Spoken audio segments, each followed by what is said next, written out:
Hello बच्चों, तो आज हम लोग अवतल दर्पण के फोकस दूरी के लिए सूत्र का निगमन किए हैं, जो कि हम इस तरह से भी पूछता है कि गोलीय दर्पण के लिए यू वी एफ में संबंध लिखिए। जो यू होता है ये गोलीय दर्पण के ध्रुव से वस्तु की दूरी होती है, वी उसके प्रतिबिंब की दूरी होती है और एफ फोकस दूरी होती है। ठीक है, और इसमें संबंध ये काफी फेमस फार्मूला है और इस पर काफी सवाल आपको लगाने को मिलेंगे और डेरिवेशन भी इसका इंपॉर्टेंट है।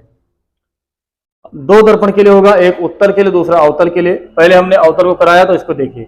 हमने माना एक अवतल दर्पण जिसकी फोकस दूरी एफ है, ध्रुव से वस्तु की दूरी यू तथा प्रतिबिंब की दूरी वी है।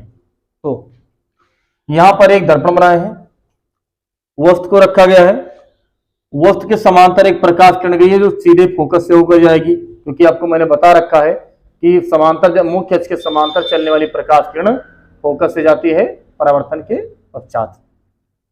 उसके बाद एक प्रकाश किरण निकलेगी जो कि वक्रता केंद्र से जाएगी, दर्पण से टकराएगी, सीधा अपने मार्ग पर लौट जाएगी वापस। जहां पर दोनों काटेंगे वहीं पर प्रतिबिंब बनेगा। वस्तु का नाम ओ डैश और प्रतिबिंब का नाम आई आई डैश।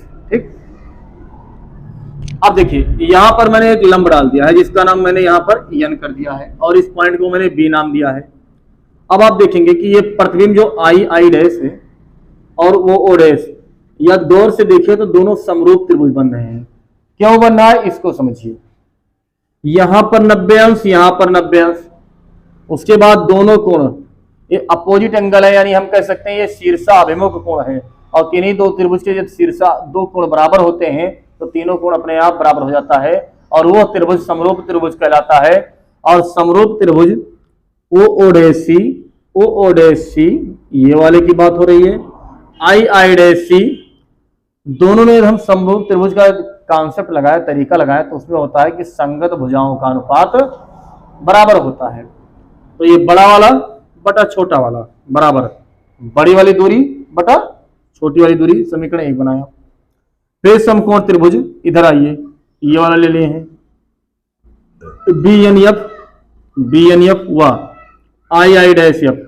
आप देखेंगे तो ये त्रिभुज भी क्या है, समरूप त्रिभुज है। इसमें भी बी एन बटा आई आई डैश बराबर एफ एन बटा आई एफ।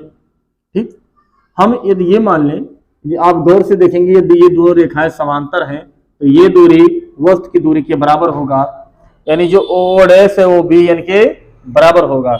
यानी जहां पर बी एन है वहां हम क्या रख देंगे, ओ डैश। इसको मैंने समीकरण 2 बनाया। अब यदि आप देखेंगे कि समीकरण 1 का एक पक्ष और 2 का एक पक्ष दोनों क्या है, बराबर हैं।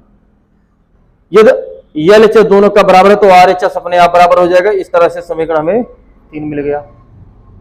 अब हमने देखा कि ये दर्पण बहुत छोटा हो, इस दर्पण का द्वारक बहुत छोटा हो, तो ये जो बी पॉइंट है घसीट कर कहां आ जाएगा, पी पर आ जाएगा। यानी लगभग ये दूरी दोनों क्या हो जाएंगी, बराबर हो जाएगी।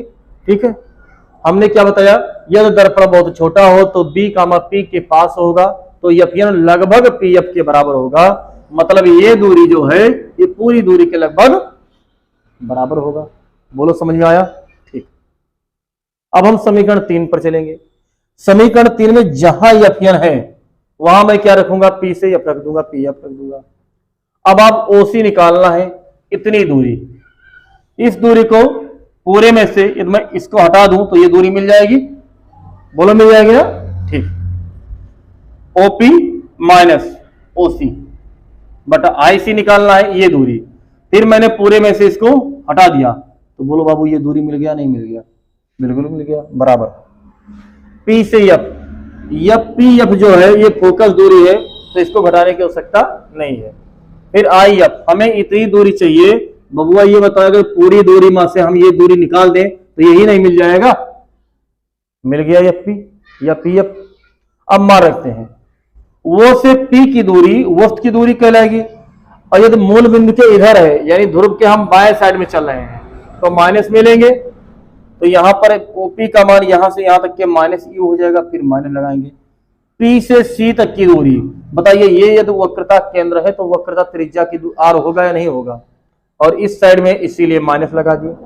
फिर बटा लगाएंगे, पी सी का मान, पी से सी, फिर वक्रता त्रिज्या आर, माइनस लगाए आई पी, P से I यानी वह प्रतिबिंब की दूरी कितनी है, तो प्रतिबिंब की दूरी मैंने क्या माना है बाबू, V इस साइड में, इसीलिए माइनस V करेंगे बराबर F से P की दूरी माइनस F बटा IP की दूरी क्या होगी, I से P की दूरी माइनस V, और इसका F होगा लेकिन माइनस में, तो माइनस माइनस क्या होगा, प्लस होगा। फिर क्या किए हैं, ये माइनस को गुणा कर दिए हैं।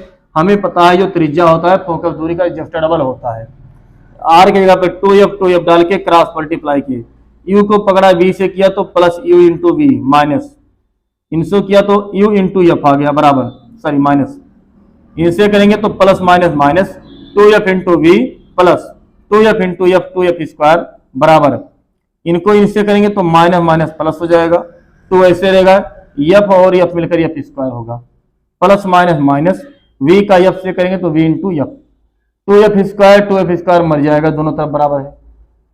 इन सबको माइनस वाले को उधर ले चलेंगे, सबके सब हो गए प्लस, ये ऐसे रह गया, तो FB में से एक FB जाएगा तो केवल एक के तो बचेगा, और UF प्लस VF, हमने सबको UVF से भाग कर दिया, UV कट गया, U कट गया, U से F कट गया, F से F कटा, F से V कटा, V से यहां बचा 1 बटा F बराबर 1 बटा V प्लस 1 बटा U।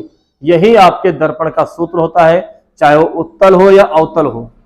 आगे चल के आपको हम लेंस का सूत्र पढ़ाएंगे, उसमें केवल फर्क इतना आएगा, बिचवा में माइनस लग जाएगा और कुछ नहीं होगा लेंस के लिए, ठीक है। तो हम उम्मीद करते हैं आपको समझ में आया होगा, तो आप समझ में आया होगा तो लाइक शेयर और सब्सक्राइब जरूर करें। धन्यवाद।